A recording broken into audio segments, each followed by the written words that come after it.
Hi అండి, welcome to Swapna recipe. మరో మంచి వంటతో మీ ముందుకు వచ్చాను. ఈరోజు మన వంట సింపుల్ అండ్ టేస్టీ పల్లి కారం పొడి.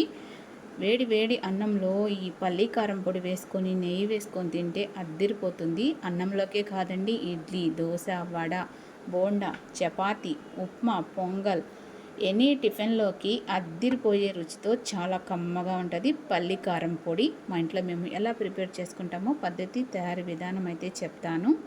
1 కప్పు పల్లీలు అయితే తీసుకున్నాము. ఈ పల్లీలు డ్రై రోస్ట్ చేసుకోవాలి. చిన్న మంట పెట్టుకుని దోరగా అయితే వేయించుకోవాలి. అప్పుడే పప్పులు బాగా వేగుతాయి అన్నమాట. టేస్టీగా ఉంటుంది, పచ్చివాసన లేకుండా. ఇప్పుడైతే ఈ పల్లీలు వేగాయి. స్టవ్ మీద దించి పక్కన పెట్టి బాగా చల్లారనిచ్చి పొట్టు అయితే ఒలిచి పక్కన పెట్టేసేయాలి. తర్వాత ఏ కప్పుతో అయితే మనం పల్లీలు తీసుకున్నామో అదే కప్పుతో పచ్చిశనగపప్పు సగం కప్పు తీసుకుని ఈ శనగపప్పు కూడా డ్రై రోస్ట్ చేసుకోవాలి. చిన్న మంట పెట్టుకొని దోరగా అయితే వేయించుకోవాలి. అప్పుడే పప్పులు సమానంగా వేగుతాయి, పచ్చి వాసన లేకుండా ఉంటుందన్నమాట. ఈ మాత్రం వేగితే సరిపోతుంది. ఇప్పుడైతే ఈ శనగపప్పు కూడా వేగింది. ఈ శనగపప్పు కూడా స్టవ్ మీద దించి పక్కన పెట్టేసి బాగా చల్లారనివ్వాలి. ఇప్పుడు అదే కడాయిలో 2 స్పూన్లు ఆయిల్ వేసి కారానికి తగినన్ని ఎండుమిరపకాయలు వేసుకొని చిన్న మంట పెట్టుకుని ఈ ఎండుమిరపకాయలు కాసేపు అయితే వేగనివ్వాలి, మాడిపోకుండా. ఈ మాత్రం వేగితే సరిపోతుంది. ఇప్పుడైతే ఇందులో 1 టేబుల్ స్పూన్ ధనియాలు, 1 స్పూన్ జీలకర్ర వేసి 2 రెమ్మల కరివేపాకు కూడా ఇందులో వేసుకోవాలి. కరివేపాకు చాలా మంచిది ఫ్రెండ్స్, ప్రతి ఒక్క వంటలో వాడండి. ఈ ఎండుమిరపకాయలు మాడిపోకుండా ఈ మాత్రం వేగితే సరిపోతుంది. చూడండి, ఇప్పుడు ఈ ఎండుమిరపకాయలు అయితే వేగాయి. స్టవ్ మీద దించి పక్కన పెట్టి బాగా చల్లారనివ్వాలి.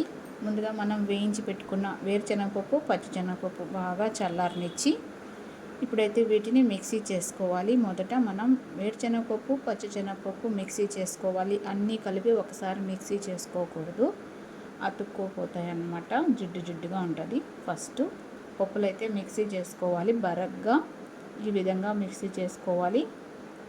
మరి ఫైన్గా పొడి చేసుకోకుండా కొద్దిగా బరగ్గానే మిక్సీ చేసుకోవాలి. ఇప్పుడు ఈ పొడిని వేరొక ప్లేట్లో తీసి పక్కన పెట్టుకుందాము. తర్వాత వేయించి పెట్టుకున్న ఎండుమిరపకాయలు బాగా చల్లారనిచ్చి మిక్సీలో వేసి తగినంత ఉప్పు, 10 వెల్లుల్లి రేఖలు పొట్టుతో సహా వేసుకోవాలి. ఇప్పుడు వీటినైతే ఒకసారి మిక్సీ చేసుకుందాము. చూడండి, ఈ విధంగా మిక్సీ చేసుకుని ఒకసారి అయితే కలపాలి. వెల్లుల్లి వేసాం కదా ఫ్రెండ్స్, అంటుకుపోతుందన్నమాట మిక్సీ అంచులకి. ఒకసారి అయితే గంటితో ఇలా తీసి ముందుగా మనం మిక్సీ చేసి పెట్టుకున్న పొడి ఇందులో వేసుకుని ఒకసారి అయితే మిక్సీ చేసుకోవాలి. మరి మెత్తగా ఫైన్గా పొడి చేసుకోకూడదు, ఒకసారి అలా మిక్సీ చేసుకోవాలి. బరగ్గానే ఉండాలి ఈ పొడి. ఒకసారి అయితే ఇలా కలపాలి. చాలా సింపుల్గా తయారు చేసుకోవచ్చు. చూస్తున్నారా, ఈ విధంగా అంచులకు ఉండేదంతా తీసేసి ఒక ప్లేట్లో వేసుకోవాలి. ఈ పొడి అయితే కాసేపు ఆరనివ్వాలి. వెంటనే కంటైనర్లో పెడితే వాసన వస్తుంది. వేరుశనగపప్పులు ఆయిల్ కదా ఫ్రెండ్స్, 1 గంట సేపు అయితే ఇలాగా పక్కన పెట్టేసేయాలి. ఇలా ఒకసారి పలసగా చేసేసి 1 గంట సేపు ఇలాగా ఆరితే సరిపోతుంది. చాలా సూపర్గా ఉంటుంది ఫ్రెండ్స్. పల్లి కారం పొడి తయారీ విధానం చూస్తున్నాము. 1 గంట తర్వాత చేత్తో ఈ విధంగా బాగా నలపాలన్నమాట. ఈ విధంగా నలిపితే సరిపోతుంది. మళ్ళీ మిక్సీ వేసామంటే బాగా మెత్తగా అయిపోతుంది. చేత్తో ఇలా నలిపితే సరిపోతుంది. చూస్తున్నారా ఎంత పర్ఫెక్ట్గా పొడిలాడుతూ మన పల్లి కారం పొడి తయారైందో. చాలా సూపర్గా ఉంటుంది friends. Idli, dosa, vada, bonda, any tiffin ఐటెంకి, పొంగల్, ఉప్మా, ఎనీ టిఫిన్కి అయితే సూపర్గా ఉంటుంది. వేడి వేడి అన్నంలో ఈ పల్లి కారం పొడి వేసుకొని నెయ్యి వేసుకొని తింటే కర్రీస్ కూడా పక్కన పెట్టేస్తారు ఫ్రెండ్స్. చాలా సూపర్గా ఉంటుంది. మీరు కూడా ట్రై చేయండి, చాలా సూపర్గా ఉంటుంది. ఈరోజైతే మా ఇంట్లో మేము బోండా చేసాము. ఈ బోండా కాంబినేషన్గా ఈ పల్లి కారం పొడి అయితే వేసుకున్నాము.